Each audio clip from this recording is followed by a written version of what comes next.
Hey boys and girls, welcome to another super exciting, outrageous toy review. Today, we're taking a look at the Micro Machines Mighty Morphin Power Rangers set number 3, Blue Ranger. Not sure if this is your first installment of my Power Rangers Micro Machine series or if you've seen the other two videos, but I've previously reviewed Jason's set and Zach's set. They're all pretty fun. I'm about to dig into this one here. Again, like the other sets, it comes with an unmorphed Billy, comes with a Blue Ranger, comes with his motorcycle and his Zord. Should be pretty cool. But let's dig into this package and take a closer look at this vintage toy from Galoob. I love how on the back of the package, along with showing off all the other sets, including the Power Rangers Colorform set that I previously reviewed here on SEO Toy Review. Here's a closer look at the 4 pieces of this set out of the package. Let's take a look at them one by one. The first item we're looking at is the Billy minifigure here. This is Billy before he morphs. He's wearing a blue overshirt with a white undershirt and some tan pants. He's got some blue sneakers there. They look kind of like Chuck Taylor's. This is a pretty good representation of the character. It really is a shame they couldn't pick out just a few more details in the paint, because really painting in his glasses would have really made him look a lot better, would have made him stand out more as Billy. You know, all these Unmorphed Rangers are pretty generic looking minifigures with no paint work on their faces, but I feel like Billy just needed that one little splash to really help him stand out. Triceratops! Alright, we've got the Blue Ranger here, and just like all the other ones, he is ridiculously enormous. He's as tall as Billy, but his legs are bent, his arms are bent. Look how long his arms are.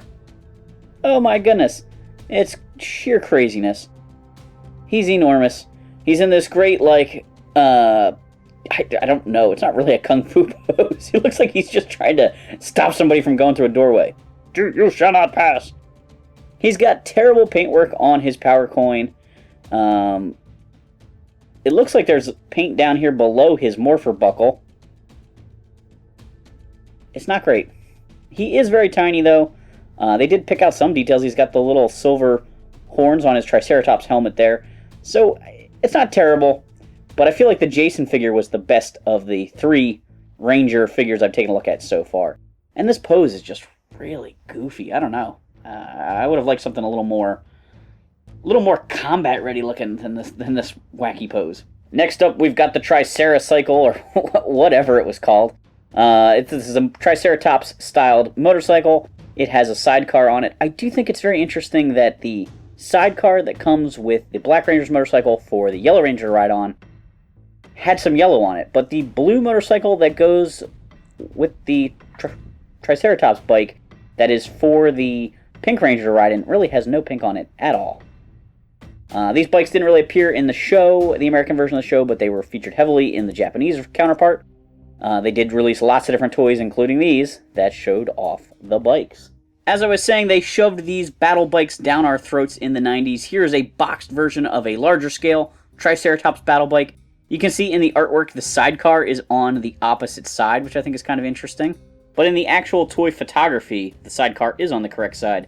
They left off the power coin. The Mastodon battle bike and the Triceratops battle bike are very similar. I believe the sidecars might be exactly the same. But it does appear to be different sculpts for the dinosaur heads, which is great. That way the Triceratops and the Mastodon heads are unique. They're still similar, but they have unique sculpting to reflect their dinosaurs, which is nice that they didn't cut a corner there. The final piece and sort of the main course of this review is, of course, the Zord, the Triceratops Zord. One of the least interesting Zords that makes up the original Megazord. It's got a stubby little red tail here. The tail on the show is actually silver, not red. And this tail is not articulated. It doesn't activate an action feature, which I thought it would, because all these Zords have an action feature. There are no wheels on the bottom of this, just, you know, pretend tank treads. He's got his horns up front, and his amazing feature is actually a chomp action that barely works. I mean, it works really well if you can grab the head from the front and lift up, but the packaging tells you to just do it by pulling back right here, and oh my gosh, is that difficult to try and do. You need amazing finger strength, and I can't imagine a kid being able to do it that way. A kid's going to have to pull it open like that. But what a gaping gullet that is. It's so big you could shove Billy right in there.